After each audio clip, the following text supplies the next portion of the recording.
10th standard മാത്സിലെ 12ാമത്തെ ചാപ്റ്ററായ solids എന്ന ചാപ്റ്ററിലെ page number 270-ലുള്ള 4, 5, 6 എന്നീ questions ആണ് ഈ പാർട്ടിൽ എക്സ്പ്ലെയിൻ ചെയ്യുന്നത്.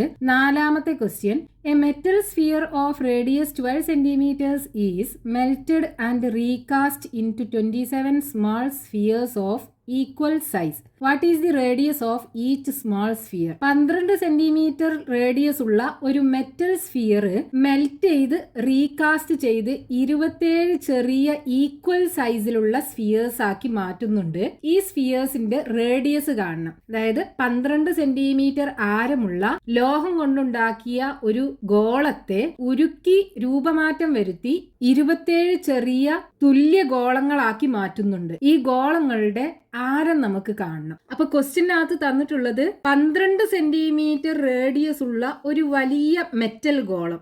ഇതിന്റെ റേഡിയസ് R1 = 12 സെന്റിമീറ്റർ ആണ്. ഇതിന് ഉരുക്കി റീകാസ്റ്റ് ചെയ്യുക, അതായത് മെൽറ്റഡ് ആൻഡ് റീകാസ്റ്റ് എന്ന് പറയുമ്പോൾ ഉരുക്കിയിട്ട് രൂപമാറ്റം വരുത്തി ചെറിയ ഈക്വൽ സൈസിലുള്ള സ്ഫിയേഴ്സ് ആക്കി മാറ്റുന്നുണ്ട്. ഈ സ്ഫിയേഴ്സിന്റെ എണ്ണം n = 27 ചെറിയ സ്ഫിയേഴ്സ് ഉണ്ടാക്കുന്നുണ്ട്. എല്ലാം ഈക്വൽ സൈസിലുള്ളതാണ്. ഇതിന്റെ റേഡിയസ് ഉണ്ടല്ലോ, ഈ 6, അതാണ് നമുക്ക് ക്വസ്റ്റ്യനകത്ത് കാണേണ്ടത്. അപ്പൊ നോക്കൂ, ഇവിടെ മെൽറ്റ് ചെയ്ത് റീകാസ്റ്റ് ചെയ്യാന്ന് പറയുമ്പോൾ ഇവിടെ ഈ വലിയ സ്ഫിയറിന്റെ വോളിയം = ഈ 27 ചെറിയ സ്ഫിയേഴ്സിന്റെ വോളിയം കൂടെ കൂട്ടിയത്, രണ്ടും തമ്മിൽ ഈക്വൽ ആയിരിക്കും. അതായത് ഇവിടെ ഉണ്ടായിരുന്ന വോളിയം = മെൽറ്റ് ചെയ്ത് രൂപമാറ്റം വരുത്തിയ എല്ലാ ഗോളങ്ങളുടെയും വോളിയം കൂട്ടിയതിന് ഈക്വൽ. അപ്പൊ ആ ഒരു കോൺസെപ്റ്റ് ഉപയോഗിച്ചിട്ട് നമുക്ക് ഇതിനകത്തുനിന്ന് റേഡിയസ് കാണാൻ പറ്റും. ഈ ചെറിയ ഗോളങ്ങളുടെ ആരം കാണാൻ പറ്റും. അപ്പൊ നമുക്കിവിടെ തന്നിട്ടുള്ളത് റേഡിയസ് ഓഫ് ലാർജ് സ്ഫിയർ, വലിയ ഗോളത്തിന്റെ ആരം R1 = 12 സെന്റിമീറ്റർ. ഈ ചെറിയ ഗോളങ്ങളുടെ എണ്ണം തന്നിട്ടുണ്ട്, അതായത് നമ്പർ ഓഫ് സ്മാൾ സ്ഫിയേഴ്സ് = 27. നമുക്ക് കാണേണ്ടത് റേഡിയസ് ഓഫ് സ്മാൾ സ്ഫിയർ, ചെറിയ ഗോളത്തിന്റെ ആരം R = വാട്ട്. ഇതാണ് ക്വസ്റ്റ്യൻ. നമ്മൾ യൂസ് ചെയ്യേണ്ട കോൺസെപ്റ്റ് ഇവിടെയുള്ള ഈ 27 സ്ഫിയേഴ്സിന്റെ വോളിയം കൂട്ടിയത് = ഈ വലിയ സ്ഫിയറിന്റെ വോളിയം. അപ്പൊ ഈ സ്ഫിയേഴ്സ് ഒക്കെ ഈക്വൽ സൈസിലാണല്ലോ ഉള്ളത്. അപ്പൊ ഇതിന്റെ എല്ലാത്തിന്റെയും കൂടെ വോളിയം കാണാൻ എന്ത് ചെയ്താൽ മതി? ഒരു സ്ഫിയറിന്റെ വോളിയം കണ്ടിട്ട് അതിനെ 27 കൊണ്ട് മൾട്ടിപ്ലൈ ചെയ്താൽ മതി. അതായത് 27 × volume of 1 small sphere = the volume of large sphere. Volume of large sphere. അപ്പോൾ 27 × ചെറിയ സ്ഫിയറിന്റെ വോളിയം എന്താണ്? വോളിയം കാണാനുള്ള ഫോർമുല 4/3 πr³. നമ്മളിവിടെ റേഡിയസ് r ആക്കിയല്ലേ എടുത്തത്. = ഇതിന്റെ വോളിയം 4/3 πr1 ആക്കിയാണ് നമ്മൾ ഇതിന്റെ റേഡിയസ് എടുത്തത്. അപ്പൊ R1³. സ്ഫിയറിന്റെ വോളിയം കാണാനുള്ള ഫോർമുല വോളിയം = 4/3 πr³ ആണ്. അപ്പൊ അതിനകത്ത് ഇതിന്റെ റേഡിയസ് r ആണ്. അപ്പൊ 4/3 πr³.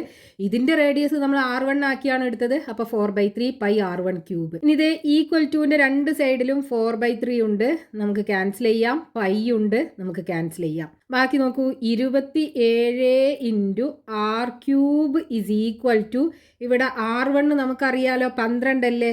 അപ്പൊ 12ന്റെ ക്യൂബ് എന്ന് പറയുമ്പോൾ 12 × 12 × 12. ഇനി r³ ആണ് നമുക്ക് കാണേണ്ടത്. അപ്പൊ ഈ r³ ഇവിടെ വെച്ചിട്ട് 27 അപ്പുറത്ത് കൊണ്ടുപോകുക. അപ്പൊ 12 × 12 × 12 ഡിവൈഡഡ് ബൈ 27 ഇവിടെ മൾട്ടിപ്ലിക്കേഷൻ അല്ലേ, അപ്പുറത്തേക്ക് പോകുമ്പോൾ അത് ഡിവിഷനായി മാറും. അപ്പൊ ഡിവൈഡഡ് ബൈ 27 = 12 × 12 × 12 ഡിവൈഡഡ് ബൈ ഈ 27 നമുക്ക് 3 × 3 × 3 എന്ന് എഴുതി കൂടെ. ഇനി ഈ 3ഉം 12ഉം കൂടെ വെട്ടിയാൽ 4 കിട്ടും. 3 4 12 ആണ്. അതേപോലെ ഈ 3ഉം 12ഉം കൂടെ വെട്ടിയാൽ 4 കിട്ടും. ഈ 3ഉം 12ഉം കൂടെ വെട്ടിയാൽ 4 കിട്ടും. അപ്പോൾ നോക്കൂ, r³ = 4 × 4 × 4. നമുക്ക് 6 അല്ലേ വേണ്ടത്. അപ്പോൾ നമ്മൾ ക്യൂബ് റൂട്ട് എടുക്കുക.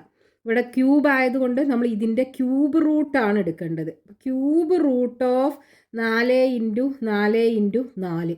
ക്യൂബ് റൂട്ട് എന്ന് പറഞ്ഞാൽ റൂട്ടിനകത്ത് ഒരു നമ്പർ 3 പ്രാവശ്യം ഉണ്ടെങ്കിൽ നമുക്കതിൽ നിന്ന് 1 പുറത്തെടുക്കാം. അപ്പോൾ നോക്കൂ, 4 3 പ്രാവശ്യമില്ലേ, അപ്പോൾ ഒരു 4നെ പുറത്തെടുക്കാം. അതായത് r = 4 സെൻറ്റിമീറ്റർ. r എന്ന് പറയുന്നത് ഇതേ ഈ ചെറിയ സ്ഫിയറിൻ്റെ റേഡിയസ്. അപ്പോൾ radius of small sphere = 4 centimetre.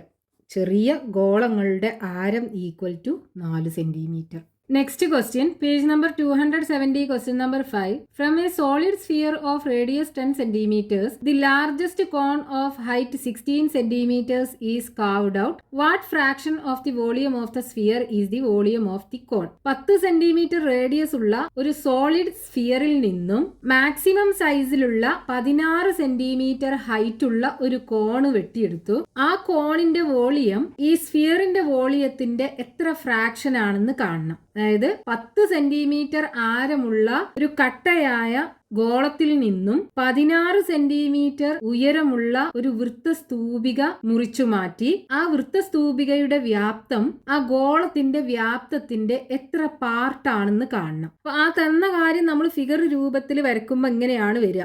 ഒരു സോളിഡ് സ്ഫിയർ, ഒരു ഗോളം, അതിൽ നിന്നും ഒരു കോണ് വെട്ടി മാറ്റുകയാണ്. ഈ കോണിന്റെ ഹൈറ്റ് നമുക്ക് തന്നിട്ടുണ്ട്.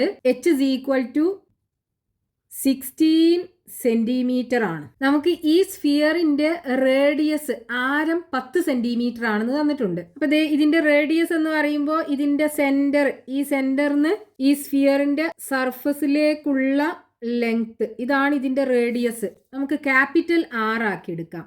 കാരണം ഈ കോണിന്റെ റേഡിയസ് ഉണ്ടല്ലോ. ഇത് ക്യാപിറ്റൽ R ആക്കി എടുക്കാം. r = 10 centimetre. അപ്പൊ നമുക്ക് ക്വസ്റ്റ്യനകത്ത് തന്നിട്ടുള്ളത് റേഡിയസ് ഓഫ് ദി സ്ഫിയർ തന്നിട്ടുണ്ട്. റേഡിയസ് ഓഫ് ദി സ്ഫിയർ, ഗോളത്തിന്റെ ആരം നമ്മൾ ക്യാപിറ്റൽ R ആണ് എടുത്തത്. r = 10 centimetre. ഇനി കോണിന്റെ ഹൈറ്റ് തന്നിട്ടുണ്ട്. ഹൈറ്റ് ഓഫ് ദി കോൺ, വൃത്തസ്തൂപികയുടെ ഉയരം h = 16 സെന്റിമീറ്റർ. ഇനി നമുക്ക് ക്വസ്റ്റ്യനകത്ത് കാണേണ്ടത് ഈ കോണിന്റെ വോളിയം ഈ സ്ഫിയറിന്റെ വോളിയത്തിന്റെ എത്ര പാർട്ടാണ്. ഇവിടെ ഫ്രാക്ഷൻ ആണ് കാണേണ്ടത്. അതായത് volume of cone by volume of sphere. ഈ കോണിന്റെ വോളിയം സ്ഫിയറിന്റെ വോളിയത്തിന്റെ എത്ര പാർട്ടാണെന്നാണ് കാണേണ്ടത്. അതായത് volume of cone by volume of sphere. അപ്പൊ ഇവിടെ വോളിയം ഓഫ് കോൺ കാണാനുള്ള ഫോർമുല എന്താണ്? 1/3 πr² അല്ലേ. ഈ കോണിന്റെ റേഡിയസ് r ആണെന്നുണ്ടെങ്കിൽ, ഇത് r ആണെന്നുണ്ടെങ്കിൽ വോളിയം ഓഫ് കോൺ എന്ന് പറയുന്നത് 1/3 πr² ആണ്.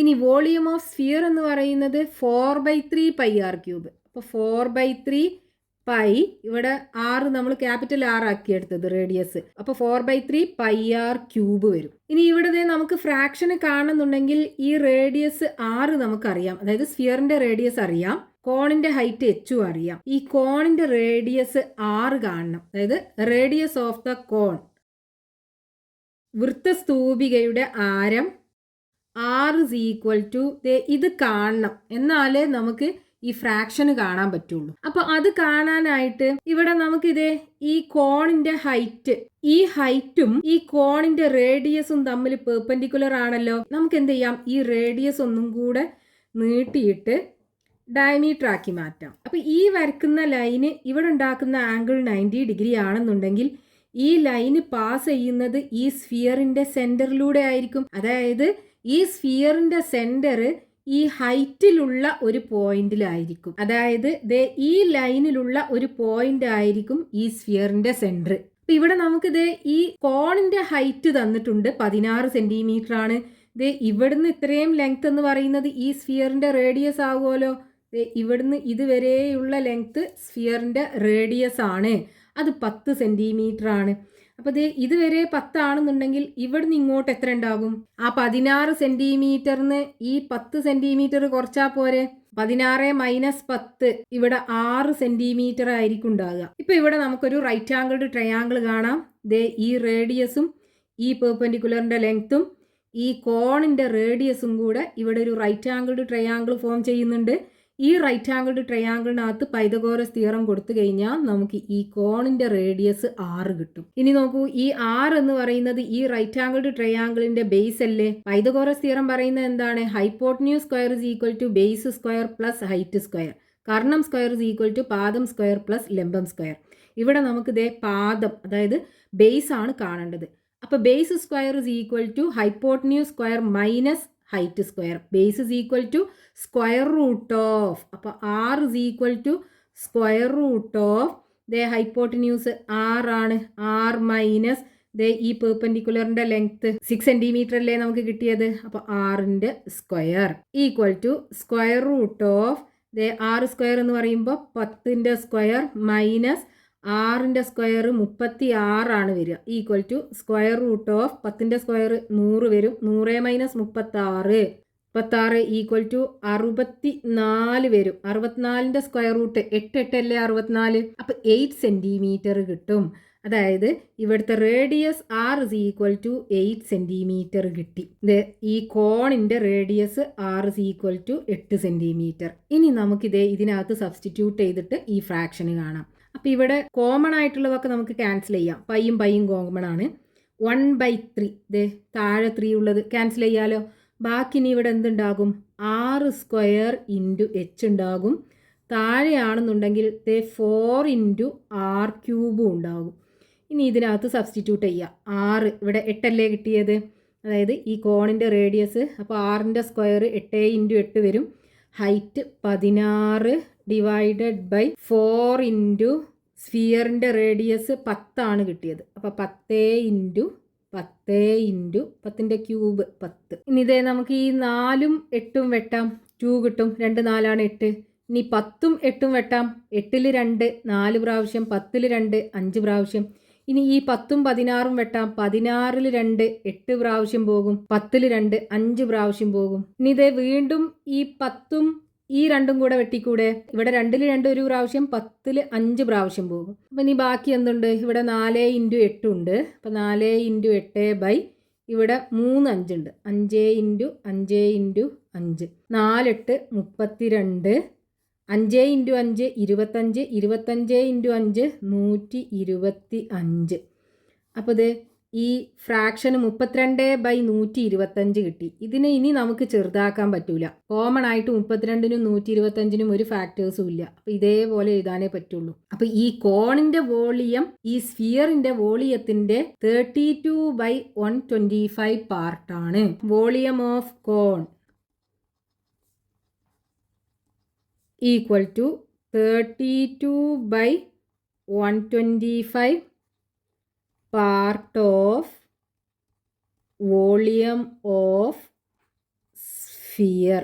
ഈ സ്ഫിയറിൻ്റെ വോളിയത്തിൻ്റെ 125ൽ 32 ഭാഗമാണ് ഈ കോണിൻ്റെ വോളിയം എന്ന് പറയുന്നത്. ഇതാണ് ക്വസ്റ്റ്യനിൽ കാണാൻ പറഞ്ഞത്. Next question, page number 270, question number 6. A solid sphere is cut into 2 hemispheres. From one a square pyramid and from the other a cone. Each of maximum possible size are carved out. What is the ratio of their volumes? ഒരു solid സ്ഫിയറിനെ 2 hemispheres ആക്കി cut ചെയ്തു. എന്നിട്ട് ഒരു ഹെമിസ്ഫിയറിൽ നിന്നും അതിൽ നിന്ന് cut ചെയ്തെടുക്കാൻ പറ്റുന്ന മാക്സിമം സൈസിലുള്ള ഒരു സ്ക്വയർ പിരമിഡ് ചെത്തിയെടുത്തു. രണ്ടാമത്തെ ഹെമിസ്ഫിയറിന് അതിൽ നിന്ന് കട്ട് ചെയ്തെടുക്കാൻ പറ്റുന്ന മാക്സിമം സൈസിലുള്ള ഒരു കോണും ചെത്തിയെടുത്തു. ആ 2 സോളിഡ്സിന്റെയും, അതായത് ആ കട്ട് ചെയ്ത് മാറ്റിയ സ്ക്വയർ പിരമിഡിന്റെയും കോണിന്റെയും വോളിയംസ് തമ്മിലുള്ള റേഷ്യോ ആണ് കാണേണ്ടത്. അപ്പോൾ ഒരു സോളിഡ് സ്ഫിയറിനെ, ഒരു കട്ടിയായ ഗോളത്തെ 2 ഹെമിസ്ഫിയേഴ്സ് ആക്കി കട്ട് ചെയ്തു, 2 അർദ്ധഗോളങ്ങളാക്കി മാറ്റി. എന്നിട്ട് ആദ്യത്തെ ഹെമിസ്ഫിയറിൽ നിന്നും അതിന്ന് കട്ട് ചെയ്തെടുക്കാൻ പറ്റുന്ന മാക്സിമം സൈസിലുള്ള ഒരു സ്ക്വയർ പിരമിഡ് സമചതുര സ്തൂപിക കട്ട് ചെയ്തെടുത്തു.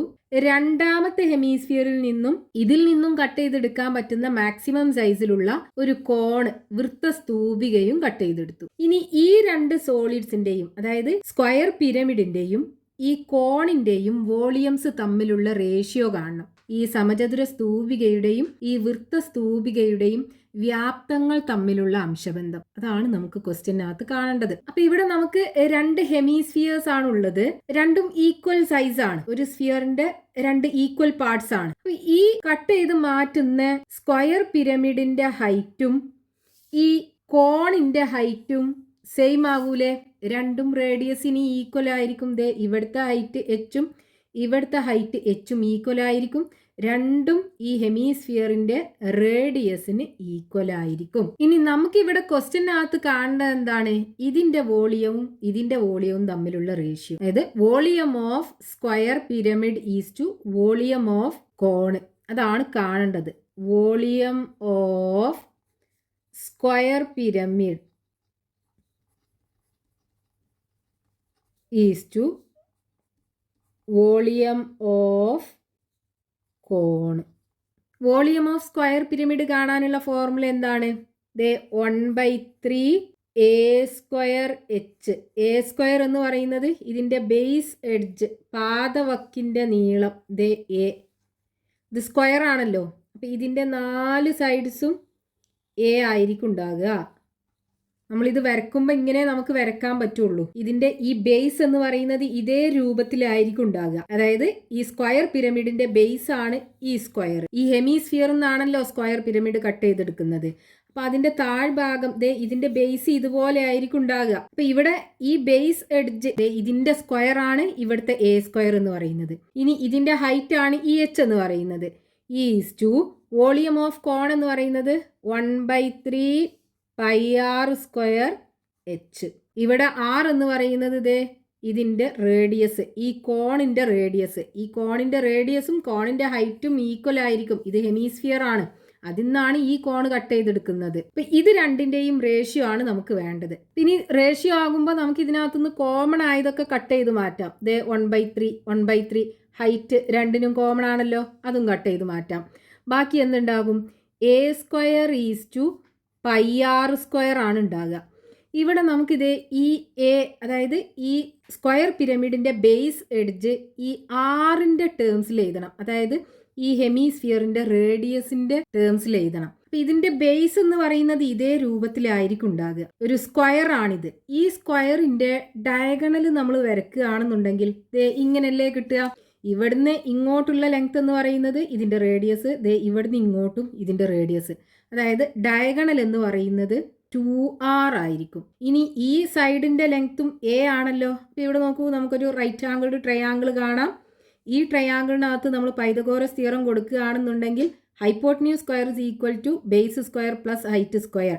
ബേസ് സ്ക്വയർ എ സ്ക്വയർ ആണ്, പ്ലസ് ഹൈറ്റ് എന്ന് പറയുന്നതും എ സ്ക്വയർ ആണ്, equal to hypotenuse 2r the whole square. A square plus a square 2a square വരും, ഈക്വൽ ടു ഇതിന്റെ സ്ക്വയർ എടുക്കുമ്പോൾ 4r സ്ക്വയർ വരുമല്ലോ. അപ്പൊ ഇവിടെ a square is equal to എന്ത് കിട്ടും? 4r സ്ക്വയർ ഡിവൈഡഡ് ബൈ 2 കിട്ടും. ഈ 2ഉം 4ഉം ക്യാൻസൽ ആയാൽ ഇവിടെ 2 ഉണ്ടാവും. അതായത് a square is equal to 2r square. ഇനി ഇവിടെ നോക്കൂ, നമുക്ക് ഈ എ സ്ക്വയറിന് പകരം ഈ 2r സ്ക്വയർ കൊടുക്കാം. അപ്പോൾ 2r square is to pi r square വരും. ഇനി റേഷ്യോ എന്ന് പറയുമ്പോൾ കോമൺ ആയിട്ടുള്ള ഫാക്ടേഴ്സ് ഒക്കെ ക്യാൻസൽ ചെയ്ത് കിട്ടുന്നതാണ്. അപ്പോൾ ഇവിടെ ആർ സ്ക്വയർ ഉണ്ട്, ഇവിടെ ആർ സ്ക്വയർ ഉണ്ട്, നമുക്ക് ക്യാൻസൽ ചെയ്യാം. ബാക്കി 2:π ആണ് ഉണ്ടാകുക. അതായത് volume of square pyramid is to volume of cone is equal to 2:π കിട്ടും. അപ്പോൾ ratio of their volumes equal to 2:π.